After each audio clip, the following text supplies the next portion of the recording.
नमस्कार। इस deep dive में आपका स्वागत है। आज हम जरा देख रहे हैं कि फिस्कल ईयर 23-24 में भारत के कौन से रेलवे स्टेशन कमाई के मामले में सबसे आगे रहे हैं, और हमारे पास इसके लिए ऑफिशियल डेटा और रिपोर्ट्स हैं। तो हमारा मिशन क्या है?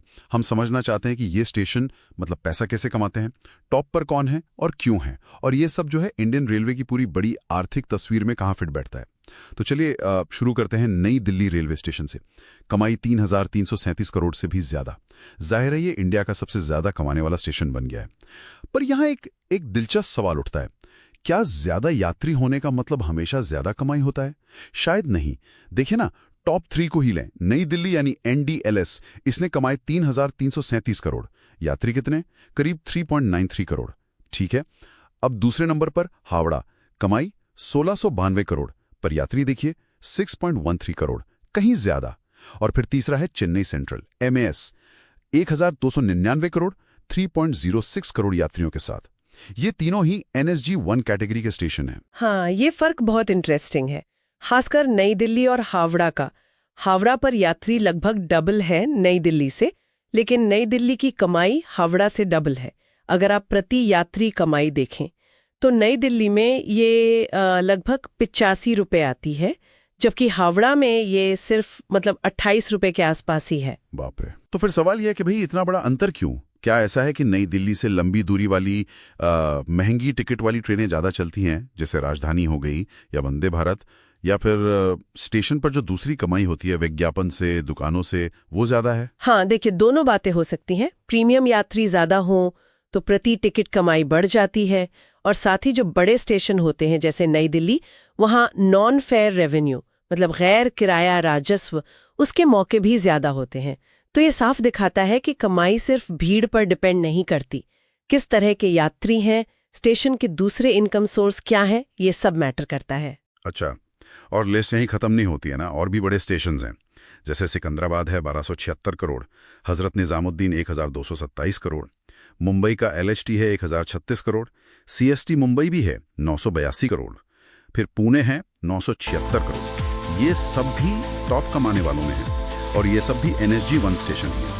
टॉप 100 में ऐसे कुल 22 स्टेशन हैं। बिल्कुल, और ये NSG 1 क्लासिफिकेशन जरूरी है। ये सिर्फ कमाई नहीं देखता, यात्रियों की संख्या और स्टेशन का स्ट्रेटेजिक महत्व भी देखता है। इससे एक अंदाजा लगता है कि रेलवे का जो फ्यूचर इन्वेस्टमेंट होगा, जो डेवलपमेंट होगा, वो शायद इन्हीं बड़े स्टेशंस पर ज्यादा फोकस करेगा। जोन वाइज देखें तो उत्तर रेलवे के सबसे ज्यादा 16 स्टेशन टॉप 100 में है। अच्छा, तो ये पैसा आ कहाँ से रहा है? मतलब रेवेन्यू ड्राइवर्स क्या हैं? जाहिर है सबसे बड़ा हिस्सा तो टिकट बिक्री से ही आता होगा। और अच्छी बात यह है कि यात्री बढ़ रहे हैं। FY 23 में 623 करोड़ थे, और अनुमान है कि FY 25 तक 735 करोड़ हो जाएंगे। और ख़ास तौर पर जो प्रीमियम सेवाएं हैं, जैसे AC3 है, वंदे भारत है, इनकी डिमांड तो बहुत तेजी से बढ़ी है। हाँ, बिल्कुल। और रेलवे की स्ट्रैटेजी भी कुछ ऐसी ही दिखती है, दोहरी सी। एक तरफ वो वंदे भारत जैसी प्रीमियम ट्रेनें ला रहे हैं, AC कोच बढ़ा रहे हैं। सोचिए, AC सीटें सिर्फ 18% है, लेकिन पैसेंजर रेवेन्यू का 47% वहीं से आ रहा है। पर दूसरी तरफ वो आम आदमी का भी ध्यान रख रहे हैं। 17,500 नए नॉन AC जनरल और स्लीपर कोच बनाने की भी योजना है। तो ये एक तरह का बैलेंस बनाने की कोशिश है, मतलब बिजनेस भी देखना है और सोशल जिम्मेदारी भी। सही। यात्री किराए के अलावा माल ढुलाई भी तो है। वो तो रेलवे की कमाई का बहुत बड़ा सोर्स है हमेशा से। FY 24 में 1,68,293 करोड़ आए थे इससे। हालांकि ये स्टेशन की सीधी कमाई नहीं है, पर रेलवे की ओवरऑल हेल्थ के लिए तो ये बहुत जरूरी है। सही कहा। माल ढुलाई अब भी कमाई का मेन पिलर है, लेकिन पैसेंजर रेवेन्यू का हिस्सा बढ़ रहा है। अनुमान है कि FY 26 तक ये टोटल रेवेन्यू का करीब 31% हो सकता है। इससे रेलवे को थोड़ी ज्यादा फाइनेंशियल फ्लेक्सिबिलिटी मिल सकती है। शायद वो फिर माल ढुलाई को रोड से रेल पर लाने के लिए और पॉलिसीज में इन्वेस्ट कर सके। हाँ, और फिर वो छोटी छोटी चीजें भी हैं। स्टेशनों पर आपने देखा होगा, बेबी फीडिंग पॉड्स हैं, डिजिटल लॉकर हैं, सामान रैप करने वाले होते हैं, खाने पीने के कियोस्क हैं, पार्किंग, ATM, इन सब से भी तो कमाई होती है। इसे ही नॉन फेयर रेवेन्यू कहते हैं ना। हाँ, पर यहाँ एक बहुत बड़ी एक लगभग अनदेखी चीज है। रेलवे के पास जमीन कितनी है पता है? करीब 4,90,000 हेक्टेयर। अरे बाप रे। हाँ, लेकिन इसका सिर्फ 1% हिस्सा ही कमर्शियली इस्तेमाल होता है, और उससे कमाई कितनी होती है? टोटल रेवेन्यू का सिर्फ 1.1%। बस। हाँ, बस। एक्सपर्ट्स मानते हैं कि अगर इस जमीन का सही से इस्तेमाल किया जाए, इसका मोनेटाइजेशन हो, तो रेलवे की कमाई कई गुना बढ़ सकती है।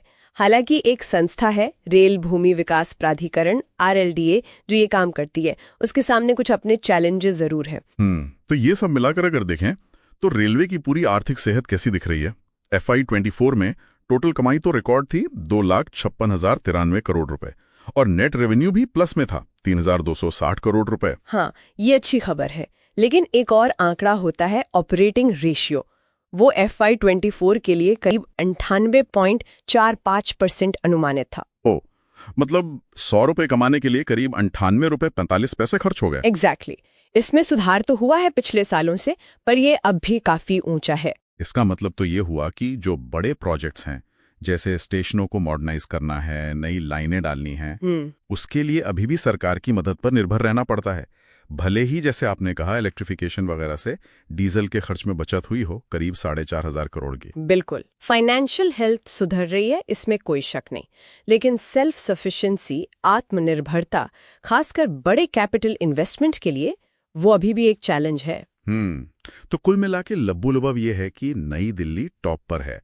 वजह, ज्यादा यात्री तो हैं ही, साथ में प्रीमियम यात्री और नॉन फेयर रेवेन्यू का मिक्स। रेलवे की आर्थिक स्थिति पटरी पर आ रही है धीरे धीरे, लेकिन ऑपरेटिंग रेशियो को और बेहतर करना और बड़े प्रोजेक्ट्स के लिए फंड्स जुटाना, ये अभी भी बड़ी चुनौतियां हैं। वंदे भारत और अमृत भारत स्टेशन जैसी योजनाएं इसी दिशा में कदम हैं। उम्मीद है इनसे फर्क पड़ेगा। हाँ, और अंत में एक बात सोचने के लिए छोड़ जाती हूँ, प्रीमियम ट्रेनें, स्टेशनों का आधुनिकीकरण, ये सब जरूरी है। इनसे राजस्व बढ़ भी रहा है। लेकिन क्या भारतीय रेलवे अपनी असली फाइनेंशियल डेस्टिनी तब बदलेगी जब वो अपनी लाखों हेक्टेयर जमीन की जो अनटैप्ड पोटेंशियल है, जो अनदेखी क्षमता है, उसे पूरी तरह से अनलॉक करेगी? ये शायद सिर्फ कुछ कियोस्क लगाने या पार्किंग के ठेके देने से कहीं ज्यादा बड़ा मौका हो सकता है। शायद इतना बड़ा कि भविष्य के विकास का पूरा खर्च ही उससे निकल जाए।